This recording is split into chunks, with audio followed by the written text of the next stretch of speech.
ہمارے پاس جب لوگ آتے ہیں اور وہ داخل طریقت ہوتے ہیں تو ہم جو بنیادی چیزیں ان کو بتاتے ہیں تو ان میں سے ایک چیز یہ لازمی بتاتے ہیں کہ رزق پاک نہیں ہوگا تو باطن روشن نہیں ہوگا. یہ بنیادی بات ہے. اگر رزق پاک نہیں ہے تو میرے حضور نے ارشاد فرمایا کہ ایک بندہ سفر کر کے کعبۃ اللہ کے صحن میں پہنچتا ہے اور کعبے کے پردوں کو تھام رہا ہے, وہ یمد یدیہ, اور لمبے لمبے ہاتھ کر کے کہتا ہے اے اللہ, لیکن اس کا کھانا حرام ہے, اس کا پینا حرام ہے, اس کا لباس حرام ہے, وہ غزیہ بالحرام, اس کو غذا حرام سے دی گئی ہے. میرے حضور نے فرمایا اس کی کوئی دعا قبول نہیں ہوگی. سفر کیا, جنگل پہاڑ کاٹے, سمندروں کو پاٹ کر کے آگے گیا, ہواؤں کے کلیجے چیر کے آگے بڑھا, مہینوں کی مسافتیں طے کر کے گیا اور کعبۃ اللہ کے سامنے کھڑا ہے, سین حرم میں مطاف میں کھڑا ہے, لیکن اس کا جسم حرام سے پلا ہے. اس نے جو پہنا ہے اس لباس کا تانا یا بانا حرام کا ہے, اس کو غذا حرام کی دی گئی ہے, اس نے پیا حرام کا ہے, اس نے کھایا حرام کا ہے, تو پھر اس کا یہ سارا سفر رائے گاں چلا جائے گا, اس کو کچھ نصیب نہیں ہوگا. تو سب سے پہلی شرط اس عنوان سے عقل حلال ہے. اس کے بعد پہ صدق مقال ہے کہ آپ کی زبان جھوٹ نہ بولے. جب کوئی شخص جھوٹ بولتا ہے, روحانیات تو دور کی بات ہے, اللہ کے فرشتے اس سے 1 میل دور ہٹ جاتے ہیں. جب کوئی شخص جھوٹ بولتا ہے تو حدیث پاک میں آتا ہے اس کے منہ سے ایک خاص قسم کی بدبو نکلتی ہے. اس بدبو کو ہم نہیں سونگھ پاتے لیکن فرشتے سونگھ لیتے ہیں, چونکہ فرشتے انتہائی حساس مخلوق ہے, اور وہ جھوٹ کی وجہ سے نکلنے والی بدبو کو سونگھتے ہیں. اللہ نے حضرت امام اعظم امام ابو حنیفہ رضی اللہ تعالیٰ عنہ کو یہ بصیرت عطا کی تھی اور یہ باطنی نظر بخشی تھی کہ جب کوئی شخص وضو کرتا تھا تو اس کے وضو کے پانی سے پہچان لیتے تھے کہ یہ کس گناہ کا مجرم ہے. جب بندہ وضو کرتا ہے تو وضو سے ہاتھوں کے گناہ جھڑتے ہیں, منہ کے گناہ جھڑتے ہیں, تو وہ وضو کے پانی سے اس بات کو محسوس کرتے تھے.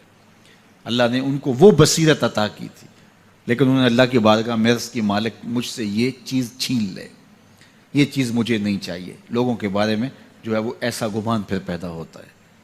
تو فرشتوں کو اللہ نے وہ حساس جو ہے وہ پاکیزہ وجود دیا, اور ان کی حس ایسی ہے کہ وہ بدبو جو انسان بولتا ہے اور لفظوں سے جو اثرات نکلتے ہیں وہ محسوس کرتے ہیں. تو جب کوئی شخص جھوٹ بولتا ہے تو اس کے جسم سے, اس کی زبان سے جھوٹ کے ساتھ بدبو نکلتی ہے. اللہ کے فرشتے 1 میل دور تک پیچھے ہٹ جاتے ہیں. تو مجھے بتائیے, جو شخص جھوٹ بولتا ہو کیا اسے کوئی روحانی مرتبہ مل سکتا ہے؟ یہ سوچا بھی نہیں جا سکتا, یہ امکانات سے ہی نہیں ہے. اللہ کے محبوب علیہ السلام سے پوچھا گیا کہ حضور کوئی مسلمان, کوئی مومن کیا بزدل ہو سکتا ہے؟ فرمایا نہیں, وہ بہادر ہوتا ہے, لیکن ہو سکتا ہے کبھی اس سے بزدلی بھی سرزد ہو جائے. انسانی کمزوری ہے, کبھی انسان بہت طاقت میں ہوتا ہے, کبھی انسان کمزور بھی پڑ جاتا ہے. فرمایا ہو سکتا ہے کبھی اس سے ہو بھی جائے. پھر پوچھا کہ بخل کر سکتا ہے؟ فرمایا نہیں, مومن سخی ہوتا ہے, لیکن ہو سکتا ہے کبھی اس سے بخل بھی ہو جائے. کبھی کبھی دولت اسے اچھی بھی لگنے لگ جاتی ہے. جس طرح فرمایا گیا کہ اولاد مبخلتن مجبنتن, یہ جو اولاد ہوتی ہے یہ بندے کو بخیل بھی بنا دیتی ہے اور بزدل بھی بنا دیتی ہے.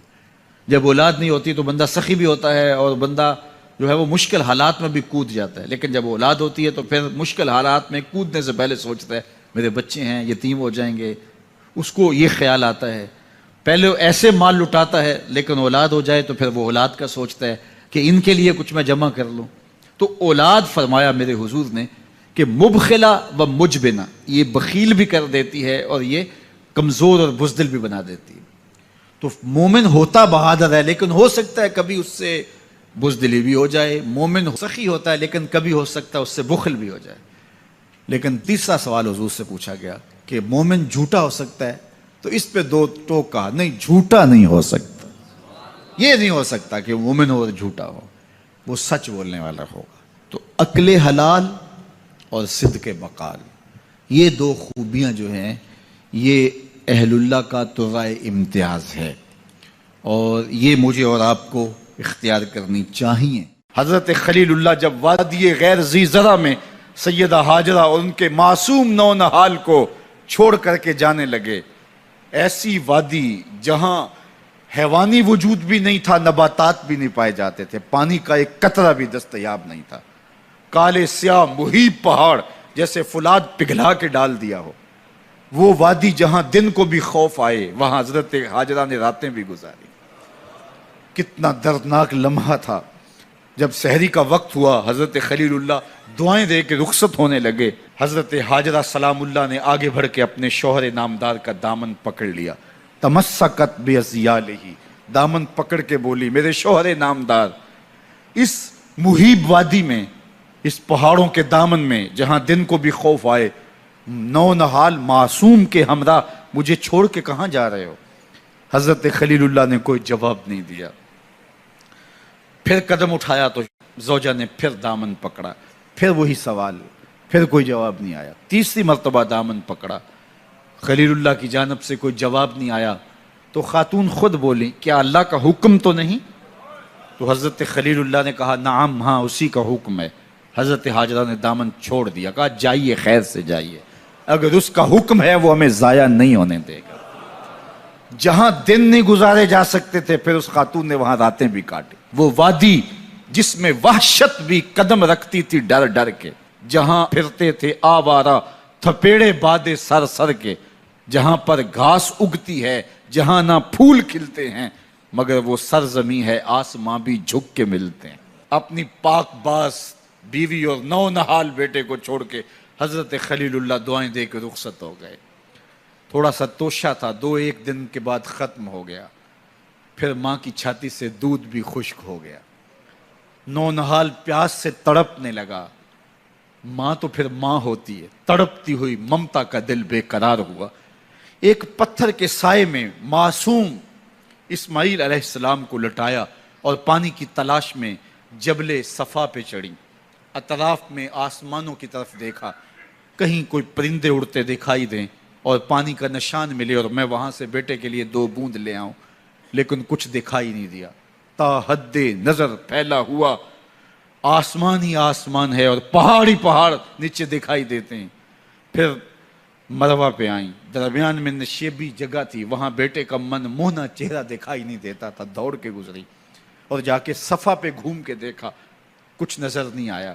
ادھر بھی دیکھ لیا، ادھر بھی دیکھ لیا، لیکن ماں تھی۔ پھر دوبارہ صفا پہ آئی، صفا پہ دیکھا، کچھ دکھائی نہیں دیا۔ پھر تڑپ کے مروہ پہ آئیں، وہاں پھر دیکھا، کچھ دکھائی نہیں دیا۔ پھر صفا پہ آئی، کبھی صفا پہ کبھی مروہ پہ، تڑپتی ہوئی ماں کی ممتا، بے قرار دل، ادھر پانی کی پیاس سے تڑپتا ہوا معصوم اسماعیل پتھر کی اوٹ میں، درمیان سے ماں گزرتی ہے تو بھاگ کے گزرتی ہے کہ بیٹے کا من مونا چہرہ بھی نگاہوں کے سامنے رہے۔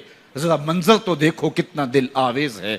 اللہ اکبر، سینوں میں پتے پانی ہو جائیں، پتھر بھی ہو تو پگھل جائے اس زہرہ گداز داستان سے، لیکن اللہ پر توکل اور ماں کی بے قراریاں، کبھی صفا پہ کبھی مروہ پہ، زبان پہ شکایت نہیں ہے۔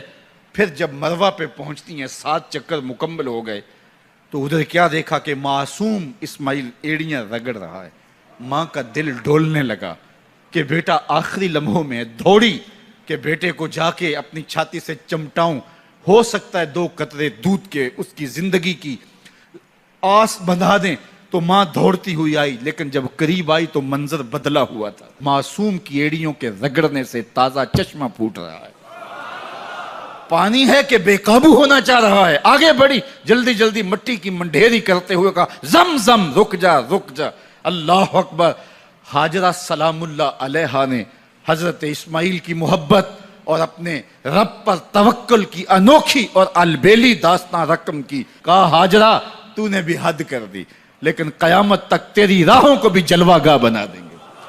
یہاں نبی بھی دوڑیں گے، ولی بھی دوڑیں گے، غوث بھی دوڑیں گے، کتب اور ابدال بھی دوڑیں گے، شہنشاہ بھی دوڑیں گے، کج کلا بھی دوڑیں گے۔ یہ دوڑنا ہم عبادت بنا دیں گے، حتیٰ کہ امام الانبیاء بھی ان راہوں کی سائی کرتے رہے۔